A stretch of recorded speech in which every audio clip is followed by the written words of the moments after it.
The neutral station Helix 9 drifted in its appointed orbit with the confidence of something that had survived too many wars to care who was currently at peace. Its layered rings rotated at slightly different speeds, an old engineering compromise that caused faint vibrations through the corridors. Lady Thrin felt them through the soles of her boots as she walked, each tremor familiar, almost comforting. The station always shivered like this, as if quietly laughing at the idea of stillness in space. She moved with practiced grace, pale skin catching the cool white light, long black hair pulled back in a simple diplomatic tie. To most observers, she appeared human enough, until they noticed her ears long and subtly curved, extending past her hairline. Those ears marked her as something other, something to be treated carefully, politely, and at a distance.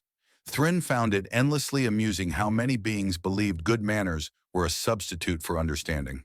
She paused near a transparent wall overlooking the trade ring below, watching cargo drones weave between docking pylons. Her schedule was full: negotiations, ceremonial appearances, carefully worded smiles. Somewhere in her inner sleeve, her personal comm implant pulsed with a message she didn't need to read to know its contents. Marcus would be reminding her to eat something that wasn't nutrient gel. Again, she allowed herself a brief smile. Marrying a human black ops specialist had not been part of her original diplomatic training, but life had a habit of improvising.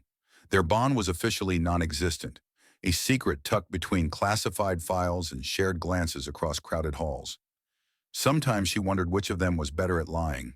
Then she remembered Marcus's expression when forced to wear formal attire, and decided the answer was herself. A group of station technicians approached from the opposite corridor, their uniforms marked with maintenance sigils. Thrin noted the timing automatically. Too precise. Neutral stations ran on chaos disguised as order. Anything too smooth deserved scrutiny.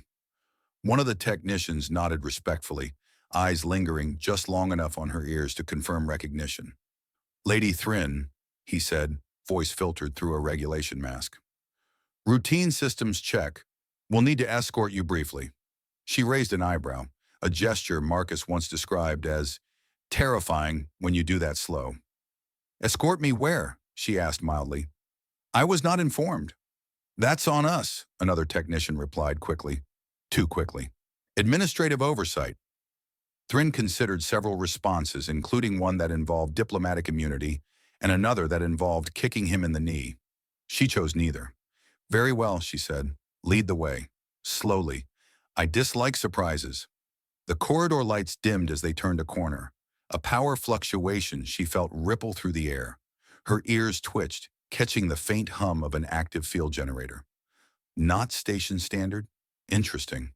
She sighed inwardly. Somewhere Marcus was going to be very unhappy, and she would never hear the end of it.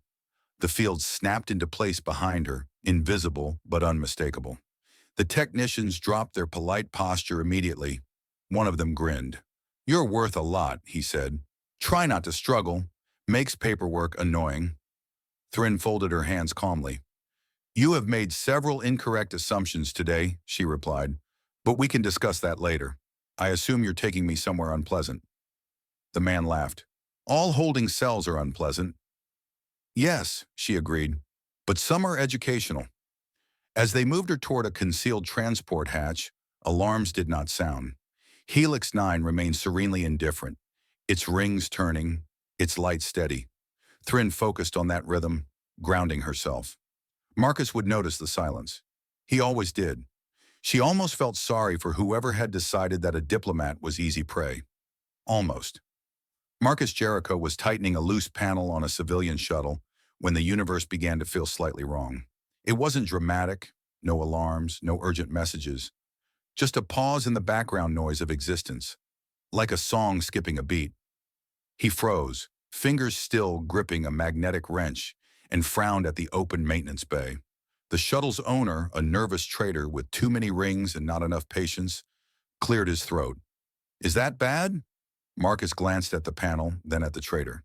"Define bad," he said. "Explosive bad, no. Embarrassing bad, possibly. Existentially inconvenient bad." He trailed off, distracted. His wrist implant pulsed once, then went quiet. That was the problem. Thrin never missed a check-in window, even the unofficial ones that existed purely so Marcus could tell her she was overworking herself. Silence from her didn't feel peaceful. It felt calculated, and she never calculated with him. He sealed the panel and stepped back. "Your shuttle will fly," he said. "I wouldn't race it, court it, or insult its ancestry, but it'll fly." The traitor blinked. "That's reassuring?" Marcus was already walking away. He keyed into a public terminal, pulling up station traffic logs. Everything looked normal. Too normal. No diplomatic movements logged in the last 30 minutes. No escort records, no security pings. Helix 9 loved its paperwork. Even breathing too loudly near an airlock generated a form.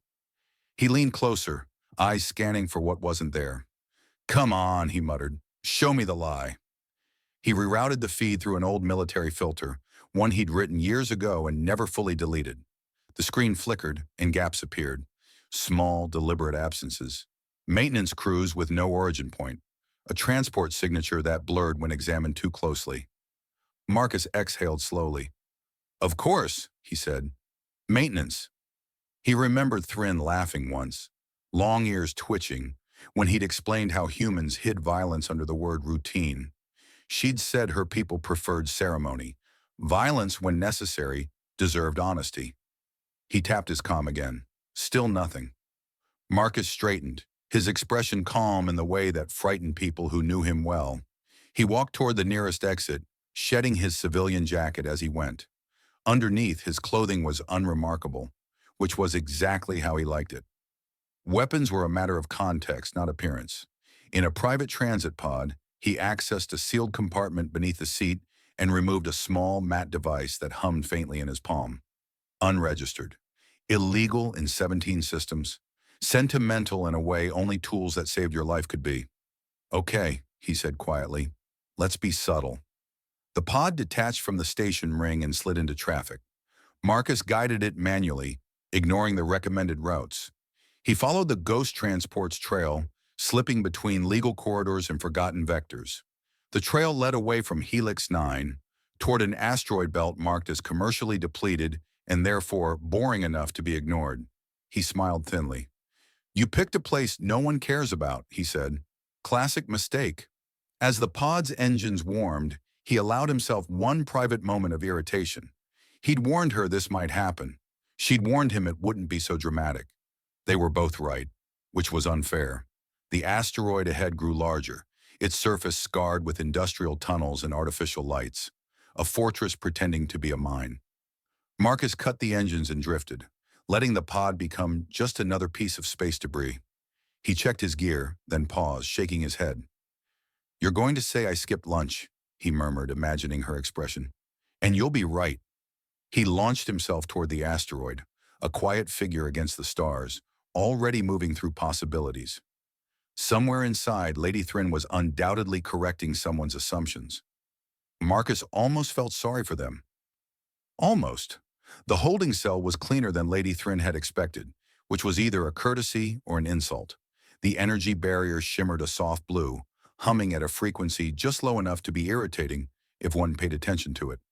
She chose to pay attention because irritation was better than fear, and fear was a luxury she rarely indulged. She sat on the narrow bench with perfect posture, hands folded, long ears angled slightly forward. The raiders had confiscated her outer garments with exaggerated care, as if worried they might explode. They had left her boots, apparently deciding that footwear was beneath suspicion. Thrin found this delightful. Underestimations were gifts. Two guards stood outside the barrier, armored and heavily armed, arguing in low voices. "I'm telling you, she's too calm," one said. "Nobody stays that calm." "She's a diplomat," the other replied. "They train for this stuff, smiling, lying, sitting in chairs forever." Thrin cleared her throat politely. Both guards jumped. "If it helps," she said, "I am calm because panic rarely improves negotiations. Also because your field generator is slightly misaligned." They stared at her. "What?" one demanded. "The harmonic resonance is off by a fraction," she continued helpfully. "It will hold, but it's inefficient. You're wasting power. I assume you're not billing me for that." One guard turned to the other. "I told you we should have checked the manual." She smiled, small and pleasant. If it reassures you, I have no intention of escaping. Yet. They moved farther down the corridor. Left alone, Thrin tilted her head, listening. The fortress had a voice, like all constructed places, a deep industrial pulse, layered with the faint whisper of ventilation and the distant clatter of machinery. Mining equipment repurposed into something uglier. She mapped it instinctively, counting rotations, measuring delays between sounds. Somewhere above her, gravity shifted briefly, a telltale sign of internal transport. She wondered how long it would take Marcus to arrive, then corrected herself. She wondered how long it would take before he did something unnecessarily dramatic. The lights flickered. Thrin's ears twitched. That was new. Down the corridor, one of the guards frowned at his wrist display. Did you feel that? Probably the drills, the other said. This place shakes all the time. Another flicker, subtle but deliberate. Thrin leaned back against the wall, folding her arms. Ah, she murmured. He's here. The guard closest to her cell turned sharply. What did you say? I said, she replied calmly, that you should check your perimeter sensors, preferably the ones you disconnected to save power. Alarms did not blare. That worried the guards more than any noise would have. Their comms crackled with half-formed reports. Static, then silence. A section of corridor lights went dark, not abruptly, but as if someone had dimmed them out of politeness. A distant thud echoed through the structure, followed by another. Not explosions. Doors, perhaps. Heavy ones. One guard raised his weapon, aiming it at the empty corridor. Control, report, he barked. Nothing. The other swallowed. Maybe it's a systems glitch. Thrin sighed. You really should stop saying that. The floor vibrated, a gentle tremor that traveled up the walls. The energy barrier wavered, its hum stuttering for half a second before stabilizing. Thrin leaned forward, eyes focused. Interesting. Someone was testing the system, not breaking it. Yet. The first guard backed away from the cell. Stay where you are, he told her, voice tight. She inclined her head. As you wish. From somewhere unseen, a body hit the floor with a dull, final sound. The guards spun, weapons raised, but there was nothing there. No movement, no sound except the fortress breathing. Then a voice spoke from the darkness, conversational and annoyingly calm. You're standing in the wrong place. One guard fired. The shot went wide, scorching the wall.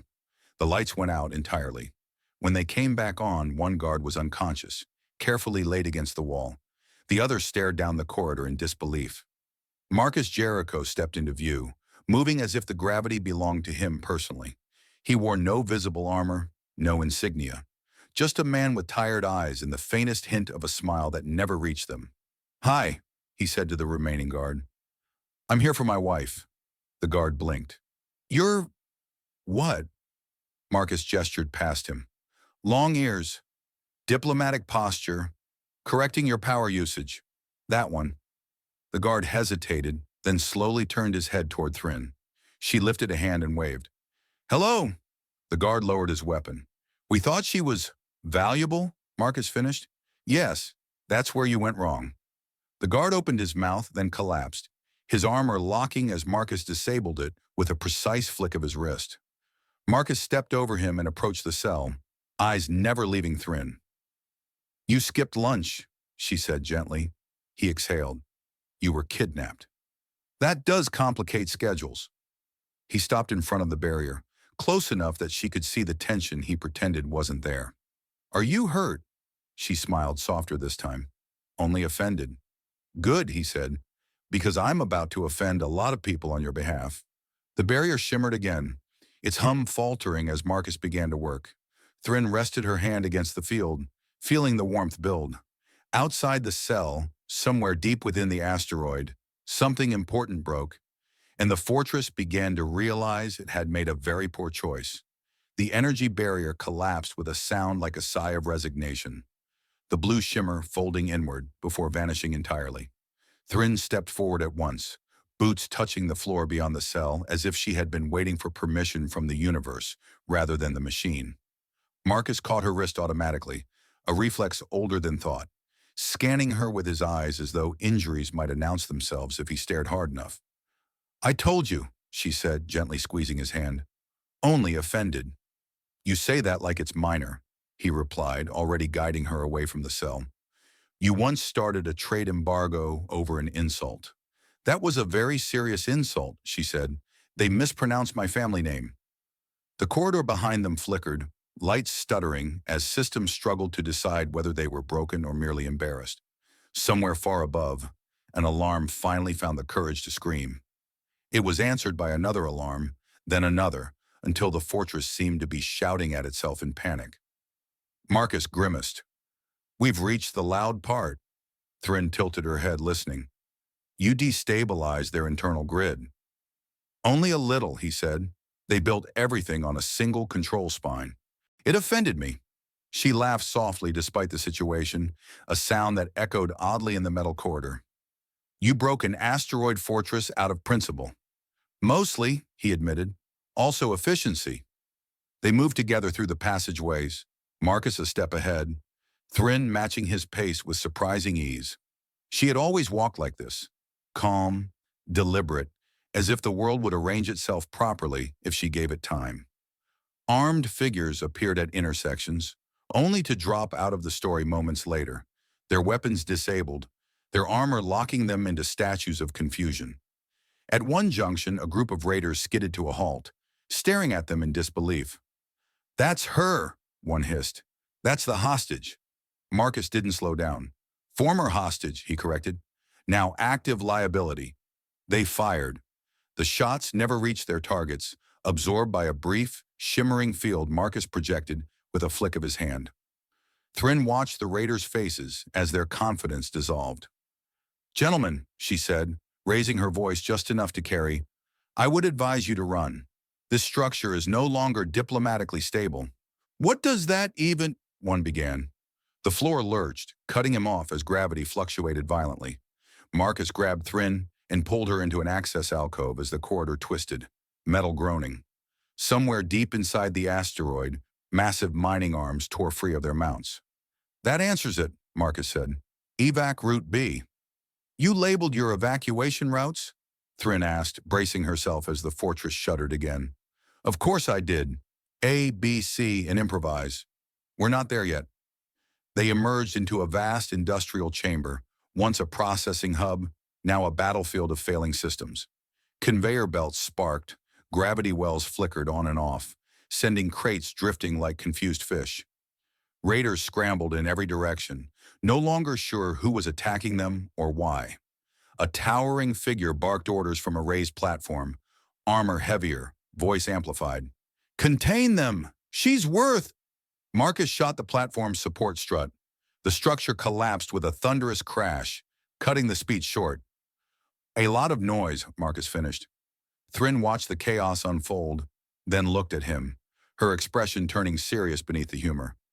They will know now, he nodded. Yes. Our worlds, she continued. The council, your superiors. I know.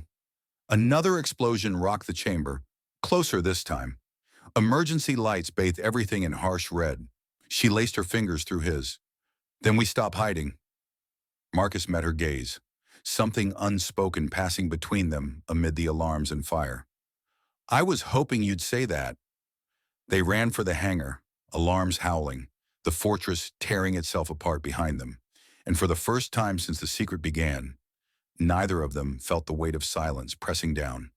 Only motion, only forward. The hangar bay doors yawned open in uneven intervals, struggling against failing power regulators. Vacuum gnawed at the edges of the chamber, pulling loose debris outward in slow, dangerous spirals. Marcus and Thrin skidded to a halt behind a stack of cargo crates as a shock wave rippled through the deck, rattling metal like a nervous laugh. Next time, Marcus said, peering around the crate, we take a vacation somewhere boring, maybe a quiet moon. No fortresses. Thrin adjusted the sleeve of her torn garment with deliberate calm. You say that every time. And you keep getting kidnapped, he replied. There's a pattern forming. She smiled despite herself. You married a diplomat. Conflict is attracted to me. Blaster fire streaked across the hangar, slamming into the crates and showering sparks. Raiders poured in from multiple access points now, their earlier panic replaced by desperate coordination. Overhead, automated defense turrets twitched uselessly, confused by conflicting commands Marcus had kindly injected into the system. A heavy shuttle sat at the far end of the bay, engines warming in uneven pulses. Their exit. Unfortunately, everyone else had reached the same conclusion. Marcus checked his remaining devices and winced. "We're low on favors from physics." Thrin leaned closer, her long ears angling forward as she listened. "Their command structure is fractured," she said.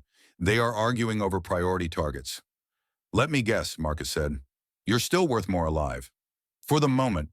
He glanced at her. "Any suggestions?" She considered, eyes flicking across the bay, tracking movement, energy signatures, stress fractures in the walls. "Yes," she said. "Be extremely distracting." He snorted. "That's already my specialty." Before he could object further, she stepped out from cover, raising both hands. Her voice carried effortlessly across the chaos, calm and resonant.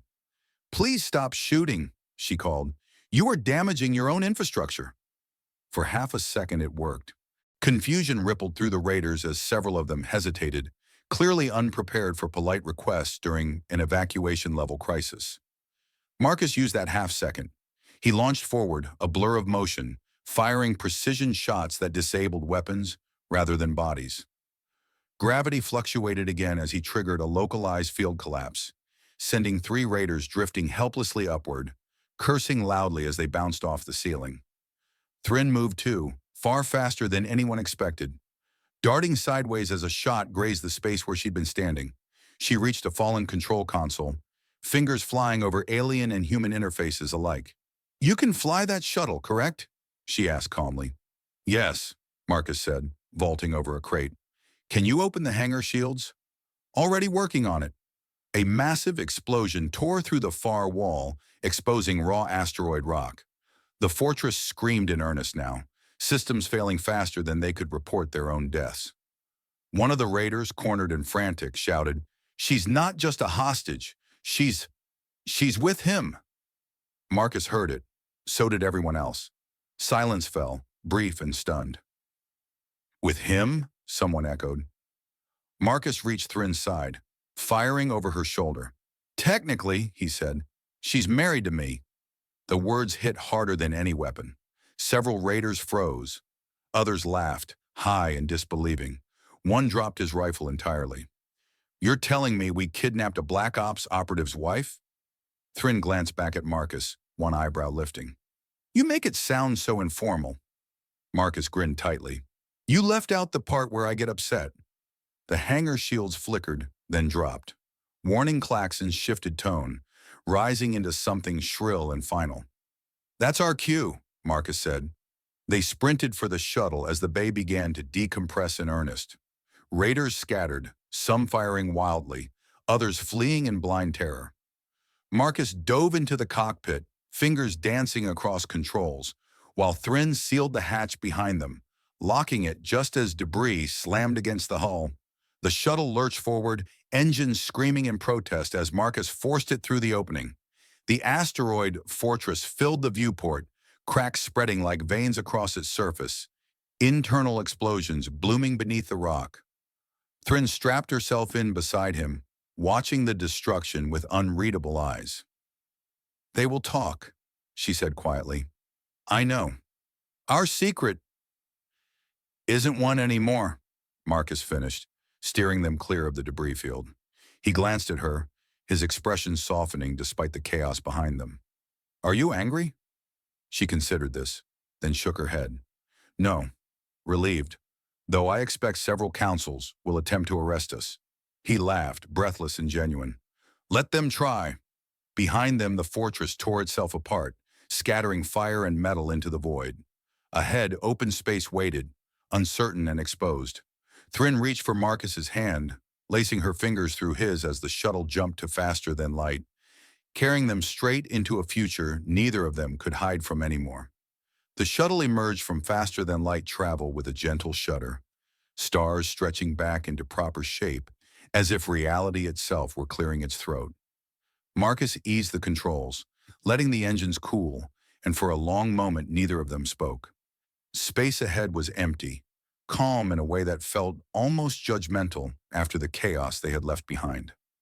Thrin was the first to break the silence. "We are officially wanted by at least 3 councils," she said, checking a data feed with infuriating serenity. "Possibly 4. One of them is still arguing about jurisdiction." Marcus snorted. "Only 4? We're improving." She glanced at him, long ears twitching with a familiar private amusement. "You destroyed an asteroid fortress." "It destroyed itself," he said. "I merely encouraged honesty." The shuttle drifted toward a small relay station, neutral but far quieter than Helix 9. Marcus requested docking clearance under an outdated civilian code. It was granted immediately, which meant no one important was watching yet. For once, the universe was behind them instead of waiting to trip them. As they docked, Thrin rested her head back against the seat. The tension she had carried so elegantly finally loosened, her posture softening. Marcus noticed. He always did now. Before, he would have been scanning exits, planning contingencies. Now he stayed where he was, letting the moment exist. "They will ask why we hid," Thrin said quietly. "Why we lied." Marcus powered down the engines. "We didn't lie," he replied. "We delayed the truth. There's a difference." She smiled faintly. "That sounds like something you practice saying."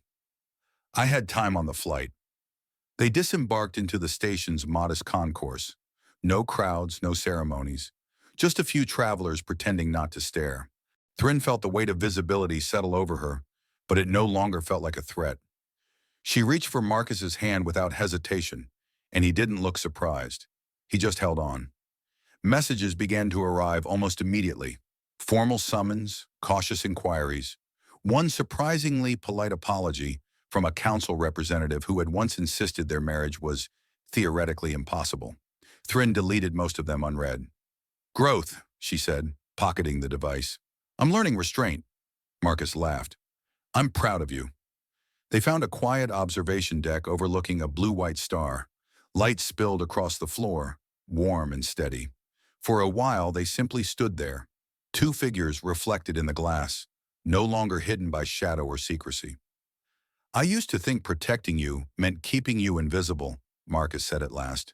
"That if no one knew, no one could hurt you." Thrin turned to face him fully. "And now? Now I know that hiding was hurting you," he said. "And me.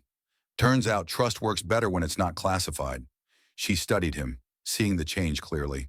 The man who once moved like a ghost now stood openly beside her, unarmored in ways that mattered. "You are different," she said. "Less alone." He shrugged, uncomfortable with praise. "I had help." They were interrupted by a station announcement requesting their presence in a secure chamber. Marcus rolled his eyes. That didn't take long. The chamber was small, the council representatives appearing only as holograms. Faces from different species flickered to life, expressions ranging from stern to deeply confused. Accusations were made, concerns were raised, protocols were quoted. Thrin listened patiently, then spoke, her voice calm and unyielding. She spoke of choice, of unity forged not by treaties, but by shared risk. She spoke of a future where fear did not dictate policy. Marcus said little, but when he did, it was honest and unadorned. He did not threaten. He did not apologize.